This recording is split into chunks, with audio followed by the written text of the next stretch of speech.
मेरे साथ मौजूद हैं सरदार सरफराज साहब। मौसम के मामलात पे हमें ज़रा गाइड रखते हैं ये। बहुत शुक्रिया डॉक्टर साहब। बताइएगा सरदार साहब के इस वक्त क्या एग्जैक्ट पोजीशन है बिपरजॉय की और हमारे किन किन इलाकों को ज़्यादा ख़तरा है? जी, बहुत शुक्रिया। देखिए, इस वक्त कराची के जनूब में 600 किलोमीटर के फ़ासले पर है तकरीबन, और अभी तक उसकी वैसी ही शिद्दत बरकरार है, यानी एक्सट्रीमली सीवियर साइक्लोनिक स्टॉर्म। इसका मतलब ये है कि उसके सेंटर के आसपास 180 से 200 किलोमीटर फ़ी घंटा की रफ्तार से हवाएं चल रही हैं और 30 से 35 या 40 फीट ऊंची लहरें उसके सेंटर के आसपास इतनी हाई टाइड्स हैं। और इसकी आगे का ट्रैक फ़िलहाल नॉर्थवर्ड ही है, शुमाल की तरफ, और शुमाल और स्लाइटली शुमाल मगरब की तरफ कह लें, लेकिन कल के बाद फिर ये रिकर्व हो जाएगा नॉर्थ ईस्ट की तरफ, शुमाल मशरक़ की तरफ। तो केटी बंदर और इंडियन जो गुजरात का एरिया है उसके दरमियान से किसी जगह से पास करने का इसका 15 जून की दोपहर में इम्कान है।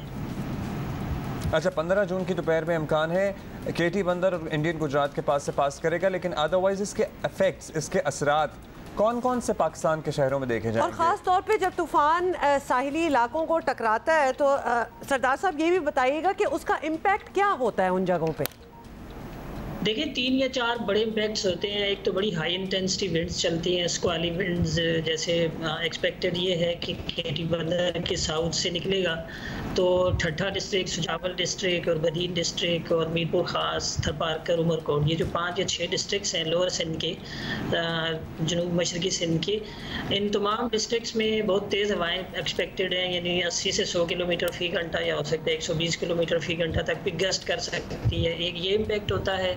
दूसरा ये कि बड़ी टोरेंशियल रेन होगी, 3 से 4 दिन तक मुसलसल बारिश होगी, यानी 300 से 400 मिलीमीटर बारिश आप उन डिस्ट्रिक्ट्स में एक्सपेक्ट कर सकते हैं। और कराची में भी साथ साथ बता दीजिए, बिकॉज ऑब्वियसली इतनी बड़ी आबादी है, पाकिस्तान का सबसे बड़ा शहर है, इकोनॉमिक हब है, और साहिल तो इधर भी है।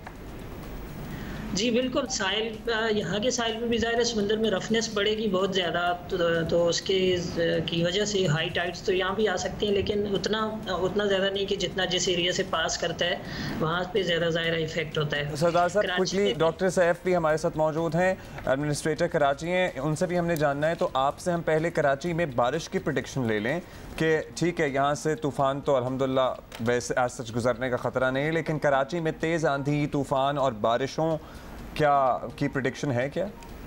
जी बिल्कुल, कराची में भी इम्कान है, हैदराबाद में भी इम्कान है। ये नवाबशाह तक, एटलीस्ट नवाबशाह, सांगड़ और हैदराबाद और टंडा मोहम्मद खान, टंडोला, यार इन तमाम डिस्ट्रिक्ट्स में अच्छी तेज़ बारिश मुतवक्के हो सकती है, इसलिए कि उसकी खासा बड़ा चूँकि सिस्टम है, उसका फैलाव काफ़ी ज़्यादा है और बड़ी स्ट्रॉन्ग इंटेंस सर्कुलेशन है हवाओं की उसके अंदर, तो ज़ाहिर है वो उसको स्वीप करते हुए, निकलते हुए पूरे एरिया को ही अपने एक तरह से ना लपेट में ले गया। तो कराची में भी डस्ट स्टॉर्म 14 तारीख को, फिर 15 को एक्सपेक्टेड है। आंधी चले 70 से 80 किलोमीटर फ़ी घंटा की रफ्तार से, यहाँ भी 60 से 80 तक हवाएं चल सकती हैं। पिछले साइक्लोन के केस में भी आपको याद होगा, दूर से गुजरते रहे फिर भी यहाँ डस्ट स्टॉर्म हो जाता था। तो 40 से 45। सरदार साहब हमारे साथ ही रहे। डॉक्टर सैफुर रहमान, एडमिनिस्ट्रेटर कराची, ने भी हमें ज्वाइन किया है। डॉक्टर सैफ, हम प्रिकॉशनरी मेजर्स की अभी बात कर रहे थे और अब हमें काफ़ी दिनों से पता है कि ये जो एक सिस्टम बन रहा है वो हमें हिट कर सकता है। We are talking about Karachi particularly, लेकिन फिर भी हमने देखे 144 को भी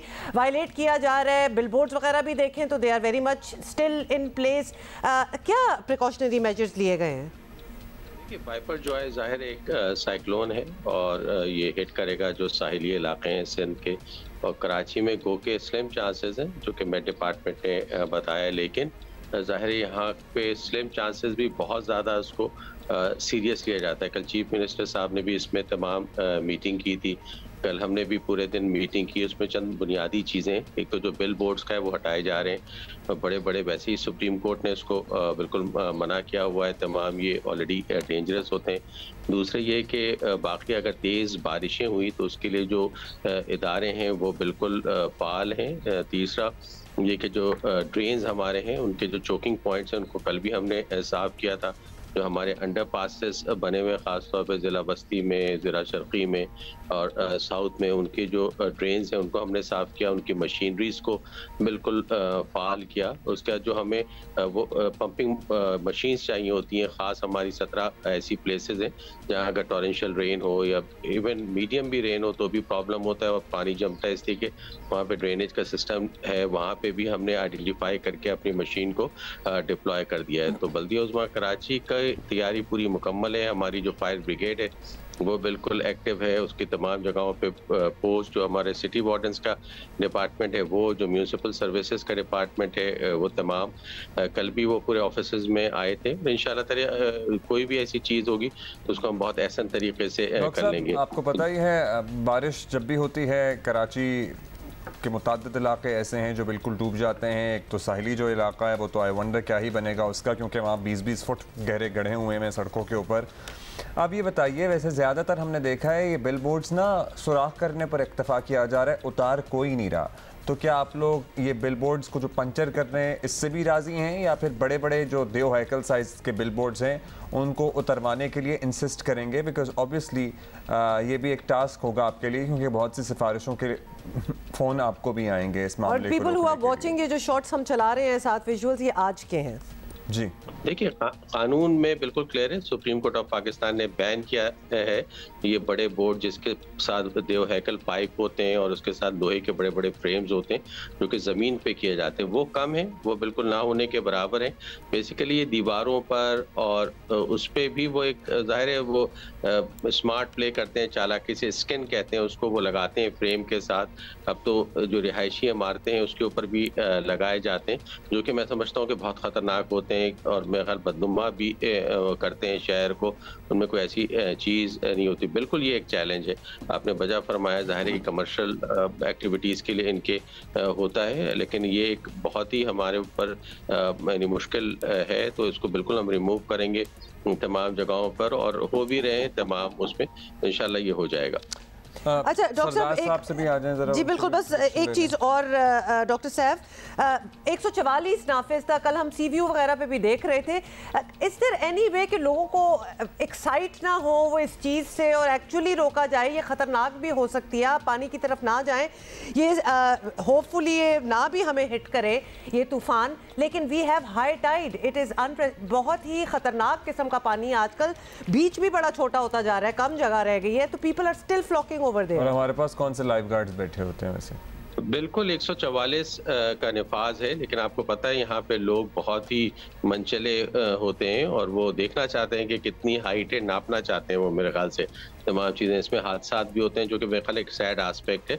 इस पर हम आज बैनर्स भी लगा रहे हैं तमाम जगहों पे, FM रेडियोज़, टेलीविज़न और जो केबल होता है उसमें भी हमने आज तमाम चीज़ें की। मसाजिद में भी हम ऐलान कराएंगे, ये सारा हमने प्लान किया है और आज फजर में ऐलान भी हुआ होगा तमाम चीज़ें करने का। गो के स्लिम चांस है, लेकिन ये स्लिम चांस भी बहुत ख़तरनाक साबित हो सकता है तमाम उसमें। तो मैं लोगों से अपील करता हूँ बिंग द एडमिनिस्ट्रेटर कि बराए मेहरबानी ये जो साहिली इलाके हैं उसमें 2-4 दिन के लिए इज्तनाब करें। इस बात को भी डॉक्टर साहब क्लियर कर लेते हैं। सरदार साहब फराज साहब चीफ मेट्रोलॉजिस्ट हैं हमारे साथ हैं। सरदार साहब ठीक है, कराची से स्लिम चांस हैं, अल्लाह करे ऐसा ही हो तूफ़ान के टकराने का, लेकिन तूफ़ान ठीक है कराची से नहीं भी टकराएगा, लेकिन बारिशों की प्रेडिक्शन किस हद तक है? क्या 90% इम्कानात हैं, 100% इम्कानात हैं कि कराची में तेज़ बारिश होगी, तेज़ हवाएं चलेंगी? क्योंकि 200-300 मिलीलीटर की जो आप बात कर रहे हैं, इट सेल्फ बहुत बड़ा चैलेंज बन सकता है शहर के लिए। सरदार साहब आप क्लियर कर दें प्लीज़।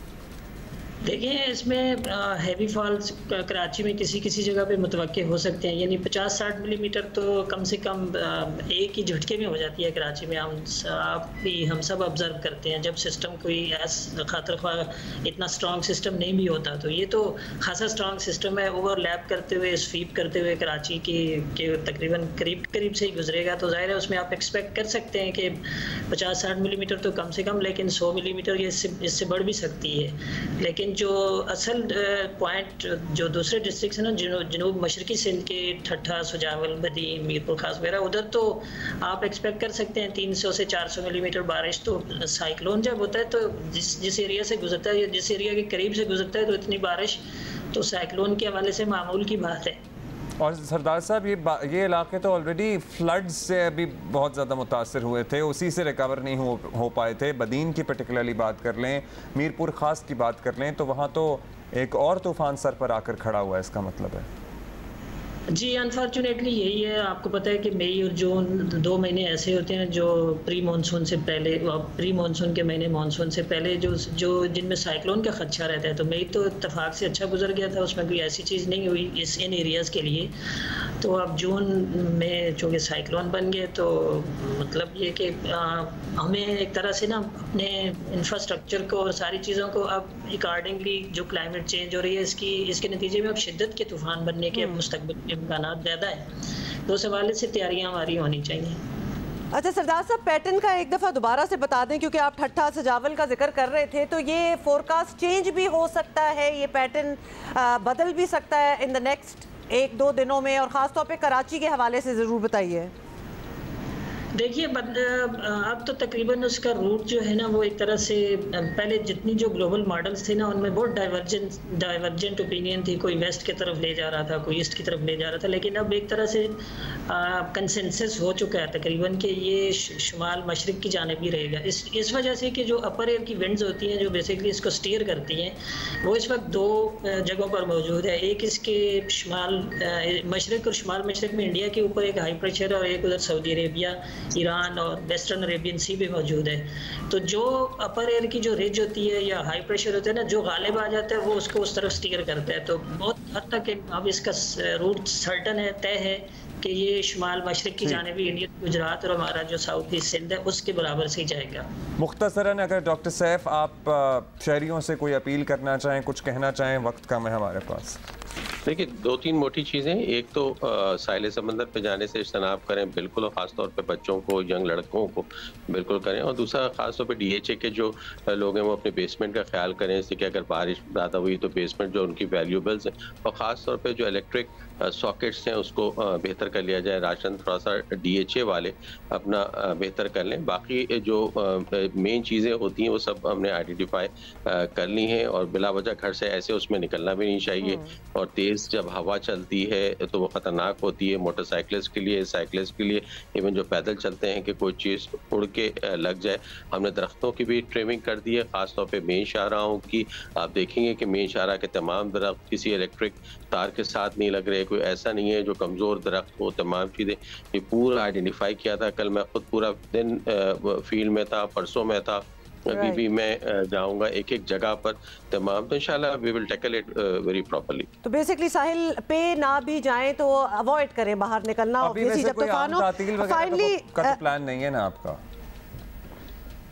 जी अभी कोई आम तातील, पब्लिक हॉलिडे वगैरह का तो ऐसा नहीं, ऐसा कुछ नहीं। इंशाल्लाह हमारी तैयारी है पूरी। हमने बाकायदा साइक्लोन इमरजेंसी सेंटर भी कायम कर दिए हैं तमाम डिस्ट्रिक्ट में, वो बिल्कुल फाल होंगे तमाम उसमें। बहुत शुक्रिया आपका एडमिनिस्ट्रेटर कराची डॉक्टर सैफ हमारे साथ थे, चीफ मेट्रोलॉजिस्ट सरदार सरफराज साहब, thank you for being with us.